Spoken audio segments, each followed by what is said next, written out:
Hey everybody, this is David Paul, the host of the Capital Stack podcast, where we talk to founders, operators, and investors about all things value creation in startups. Today I am talking to Rahul Sidhu, who is the founder and CEO of SPIDR Tech, which is a law enforcement software as a service company, which he recently just sold. And super excited. He is a recent transplant here to Arizona, and I just had a pleasure of talking to him. So Rahul, how you doing, man? I'm doing well, man. Thanks for having me on. What's the story? Give me the breakdown. Okay. Give me how the far? genesis. So okay, June 23rd, 1989. I was born. I took my first breath. I've got public safety in my background and technology in my background for quite some time. The company itself started in 2015. I'll talk about that. Basically, the idea here is that we wanted to bring this level of automated customer service to the public safety world for anyone who calls 911, for example. We wanted to bring it back to the level that people come to expect as consumers when they buy something from Amazon or order a pizza from Domino's or a car from Uber. So essentially, if you think about that same mentality, when you order something, you get that email, hey, here's your, here's your order number, click here to track your order, your items shipped, your items delivered, fill out the survey, let us know how we did. We built that for people who call 911, for victims of crime. They'll get, as soon as they hang up the phone, they'll get a text, hey, here's your 911 call number. Someone's on the way, there's a delay, or if you called, let's say, reporting a drunk driver, you'll get a text that says, hey, there was an arrest that was made. And if you have to file a crime report or something like that, it's here's your report number, here's what you need to send your insurance company, a detective is assigned, an arrest has been made, a case has been closed, all of those, essentially as notifications. And similarly, we also believe, just like the rest of the private sector, that you can't improve something until you can measure it. So, the system automatically sends out surveys to everyone who interacts with a police officer, and in some cases, firefighter, paramedics, and ask them questions like, how is your interaction? Do you feel like you're treated respectfully? Whatever questions that agency finds important. The idea was kind of born out of a police car. I worked as a police officer in the past. I worked as a firefighter, paramedic, all that stuff. And the idea that we needed to bridge that gap really resonated with me. So that's basically how it started. Wow. So how did you go from, public servant, civil servant, being Captain America, yes, to a technology executive? Yeah, look, on the technology side, I was always like a little bit of a hacker growing up. I started building my first video game with a friend of mine when I was in 8th grade. And, I remember my parents were really mad how much time I was spending on the computer.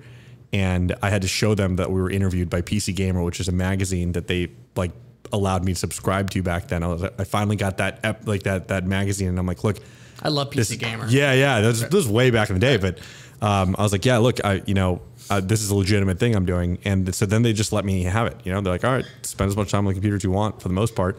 Had a little startup in high school that paid my way through college in the digital currency space before Bitcoin. And then, worked on some apps here and there, when in public safety, even when I was a paramedic, I worked on an app that allowed paramedics to send EKGs directly from the field to the hospital, to cut down on the amount of time it takes to treat someone who's having a heart attack. And so it was easy for me to kind of bridge the gap and then eventually marry tech and public safety. From a CEO standpoint, like running the business, that was a learn it as you go, process for sure. There's no CEO school. I will say though, the closest there is to that, I was able to do, I was very fortunate. Our first investor, Techstars, is it's one of the largest tech accelerators, like Y Combinator and Techstars are typically the two biggest ones. And, they put on a very good 3-month program in New York in 2015. And they still do these programs around the country where they introduced us to so many people. They're like, oh, here's the CEO of the Huffington Post after Ariana. Here's the, it was investors and operators and all of that for 3 months. You'd meet so many people. I had to hire an assistant just for that period of time to book all these meetings. And that was a drink from the fire hose version of how to become a CEO. And the rest of it, I just had to make mistakes to get there. Wow. So, yeah. So you're working as a civil servant and then you make the jump into entrepreneurship, you get accepted to an accelerator. So did you know anything about like B2B SaaS and like building a sales organization? I mean, I'm sure you were the kind of the main sales guy at that point. Yeah, I mean, you know, I didn't have any formal sales training. I do think that the best CEOs in the world are inherently good salesmen. And actually to a level where I don't just mean it like they're charismatic. I mean, like they generally understand the methodology of completing a sale, qualifying, like, you know, all the actual things that matter. And, you know, for me, I read about it and I learned it and I applied it to as many things as I could.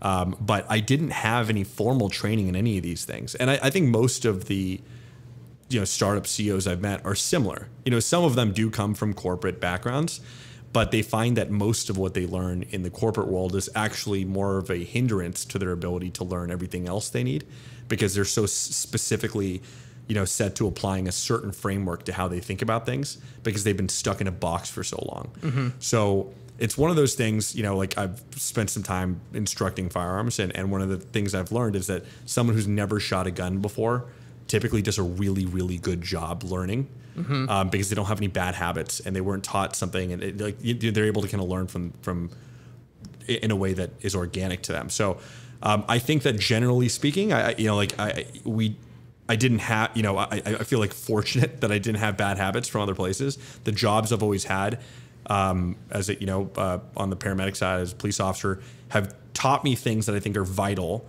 how to manage stress, you know, how to be a leader in life and death situations, you know, some aspects of game theory that's just far more critical. I mean, these little things taught me, I think, aspects of operating as a startup in a high stress environment that I wouldn't have gotten from the corporate world or getting an MBA or any of these things. So I'm happy and grateful for my background, and even if I had to catch up on some of these other things, it worked out. So where did this love for civil service come from? You're just an adrenaline junkie, aren't you? No, I mean, the older I get, the less I feel that way. But I will say, it's a family thing. My grandfather was a general in the Indian Army, and you know, he was cool. You know, my family comes from public service. I've got family members who were, you know, in the United States military that unfortunately died overseas. I've got family members who've run for elected office in the U.S. and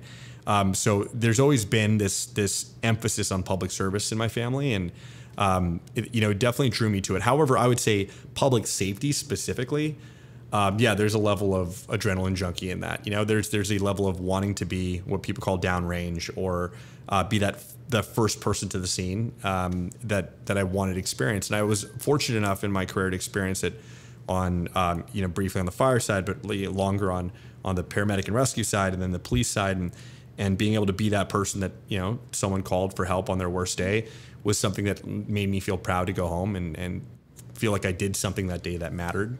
And I think I was more addicted to that than anything else. Sure. Now, is there any part of you that, and do you still do any of that work? Yeah. I'm actually still a reserve police officer in California. Okay. Yeah. So basically they can call you, you know, is it like 1 week in a month? How does that work? Yeah, I mean, so there's a certain amount of hours I got to do on a monthly basis. They don't like, you know, they're not like calling me and I'm jumping out of a plane just to show up to someone's domestic violence call. Like that's not right. But I'll like schedule. Somebody's not wearing their mask. Like then I come in and no, it's more of like a, you know, they need help with something for our air support team over the weekend, or you know, there's an event, or there's like special projects. I've been, you know, kind of focusing on doing some special projects for the agency that I work with, and it's however I can contribute, this kind of thing. It's the same deal. Like you're still, you know, completely sworn police officer. Sure. You know, it's the same job, but the hours are different, I guess, and it's a lot more flexible. And so you built this software company. You decided that, you know, the first responding entities needed a feedback loop, right? Yeah. They needed to become better. They needed to understand the pulse of the people that they served. Did the safety agencies know that, or was that kind of like a challenger sale that you had to, you know, put upon them? Like how did that resonate when you came and sold your bag of goods? Yeah, I would say it was like a partial challenger sale. You know, there's two things there. First of all, they knew the problem. I was introducing to them a solution that they hadn't necessarily all previously considered. You know, I always kind of talk about the company in terms of our 4 fundamental beliefs. You know, the first one is something that my first police chief had told me when he hired me. He said, what we have here is a bank of goodwill with the community. Every time you go out there and have a positive interaction with a community member as a police officer, you're making a deposit in that bank account. And we have to have as many deposits as we possibly can, because the most perfect agency in the world will one day have a withdrawal, sure, and you have to cash that check. Yeah. So that, as a cop, made me feel like, okay, I have, every time I talk to somebody, I have an opportunity to make a deposit. So that's the first part. The second thing is, if you asked a police chief 10, 20 years ago, hey, what is the main performance metric for you that needs to go well or you'll be fired? They would have told you it's crime rates. But today they're going to tell you it's public perception. Mm-hmm. Crime rates inform public perception, but ultimately it's still public perception that matters. And they don't have a way to measure that. And we kind of took those two and made the third belief, which is that we believe fundamentally interactions between police officers and community members are ground zero for every improvement and decline in public perception. So we thought, how do we take that knowledge and essentially scale that up so we can optimize every interaction and make sure they're measured so that you can make differences and changes in how you do things. Like every service organization has something like that, right? So that's when we built SPIDR out of the fourth belief, which is that it's just inevitable that you have to bridge that gap between what the consumers come to expect from Amazon when they buy a toothbrush. Sure. And so these 4 fundamental beliefs, every police chief I've ever talked to has already understood this. You know, they might not have articulated the way I've articulated, but they felt the pressure of not, you know, of being basically committed to a number that they can't measure, which is public perception, right? And they felt this, I am blind. I don't know what's actually happening in the field when every time my officer has an interaction with somebody. So we sold them that feeling. We sold them that I was blind and I can see, and that resonated with them. There was always a concern, are we too early? And there was like a little bit of, are we too early because we have to integrate, we have to bring cloud, you know, to policing, and we were just on the forefront of bringing cloud to policing. There's other companies in the space that were doing it at the same time in terms of just like showing them they don't have to host everything on premise. But the one thing you mentioned was feedback loops, and obviously like you know, they're all looking for feedback loops. But one thing we actually created that they weren't looking for, that we didn't even think about at the time until we saw the effect it had on our customers, is that we were creating dopamine loops. Oh, okay. So the same way that people are pulling up their Instagrams every day to see how many likes they got, and they're refreshing the page and they're just hooked to this idea of dopamine, we wanted, and we found that officers would be hooked to the idea of getting those positive survey responses. They would constantly look for, I just had a bunch of positive interactions. I wonder if any of those people left me a good, you know, survey response. And when we started quantifying these metrics in a world where cops are told to do less, like the proactive stuff, you know, pull people over less, et cetera, the liability is too high. They're trying to find other metrics to show that they're out there being good cops versus just being productive and proactive. Right. So that created like this, like they're chasing a score, they're chasing points, yeah, they're chasing put a scorecard up. Exactly. In a way that's benefiting the community. Just go out there and don't be an asshole, be nice. Right. And you'll score, you'll get points here. And then culturally that changes how agencies work. You know, it changes how these officers are out there doing their job every day. And I think that's probably one of the most important impacts I think we've had on the industry. That's incredible. Just a little sidebar that actually, you know, no one probably knew is that these guys actually are competitive and and want to be kept accountable. Right. Yeah. And in a good way. Yeah. No, of course. I mean, they want to be able to show that they're going out there and doing the right thing. Because they're field service people at the end of the day, and you know, like there's not, you know, probably the only thing they're hearing is when something goes bad. Yeah. Right. And you know, someone calling and complaining, and like that's not, they never get any positive feedback. Right. And like the positive feedback is very rare. It's usually in the form of some sweet old lady bringing cupcakes to the station. Sure. It happens every once in a while. And if, you know, the idea is let's turn that into as many times a day as possible. You know, if you bring up that wellness, that morale within the agency, it adequately reflects how they go out there and treat other people. So it's important. Cool. And then, so how did you find budget? How did you think about pricing in an you know, an agency that has a fixed budget? you're taking money from somewhere else. How did you think about all that? Well, I would say, there's definitely a dividing line, the 2020 dividing line that everyone's probably, talking about when it comes to budget and pricing. It was a little bit more impactful for us because there's a political element in policing with 2020 that might not have been the case for other industries. But pre-2020... The fund the police kind of initiative. Well, yeah, but also police reform as an overall topic and the importance that elected officials were putting into making things happen for police reform, because this fits squarely in that category. But before that, we really focused on efficiency gains and showing essentially at least a 10x ROI on agencies who are purchasing SPIDR Tech. Every message we sent, for example, had a direct impact on where they were saving money and time. So I'll give you an example. One of the many messages that the platform sends is what we called a delayed arrival message. That's when the system is, kind of indicated that an officer has not marked themselves on scene for some set amount of time. Let's say 20 minutes, a reasonable amount of time for, you're waiting for someone to come take a report for your cold vehicle burglary, right? And it'll automatically send a text that says, hey, we apologize for delay. Let's say a hit and run. Actually, that's a better example. You're waiting on the side of the road. We apologize for delay. Officers are en route. They're just high priority calls, blah, blah, blah. If you're no longer here, click here. Number one, in a lot of cities in America, I'll use Sacramento as an example, one of our customers, they have to, the protocol there is if it takes too long for an officer to show up, the dispatcher has to pick up the phone, call that person, apologize, say, hey, we're working on it. Now they don't have to do that anymore. So now you're saving X amount of dispatcher time. In Tucson, Arizona, for example, we're saving $70,000 a year just right there on that one thing. Wow. And then... Did you realize you're going to have that much impact on financials? That was the point. Yeah. I mean, we every message we sent, we had to go... Every time we decided we're going to build this, we had to kind of work backwards and how much will this save? I mean, that's part of the pricing exercise and the market validation exercise. But that was part of it. The other part of it is I can't tell you how many times I've, as a police officer, driven across the city to get to a hit and run, only to find out that person who called never waited. They're gone, right? So you give them an ability to go I'm gone. Now you just added 15 minutes to my response time. Or gave me 15 minutes to my response time back for the next call I'm going to go to. Sure. Because that's a compounding problem with response times. Sure. You know what I mean? So, it's definitely something where if you add all of these things up, they save money. And then you start throwing liability into the mix where it's one of those things,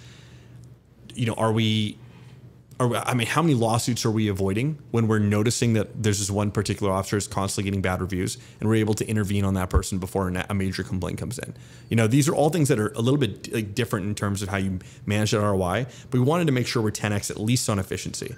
After 2020, that changed because now folks were going out there and looking for ways to make that positive perception change, right? Right. And ultimately, I think the people who decide what the budget is are the same elected officials that are going out there and promising change in the police space and being able to say, hey, we're going to make the cops more accountable and transparent, but also in a way that makes sense. It's practical, was a big win for every city council. So we don't typically struggle at that city council level. And I think chiefs know this. They know it's going to be easier to buy SPIDR Tech than bulletproof vests, which are more necessary for an officer's job, unfortunately, but they know it's an easier sale when they ask for the money. Absolutely. And you raised money? Yeah. Okay. What was that raised a few rounds. It was interesting.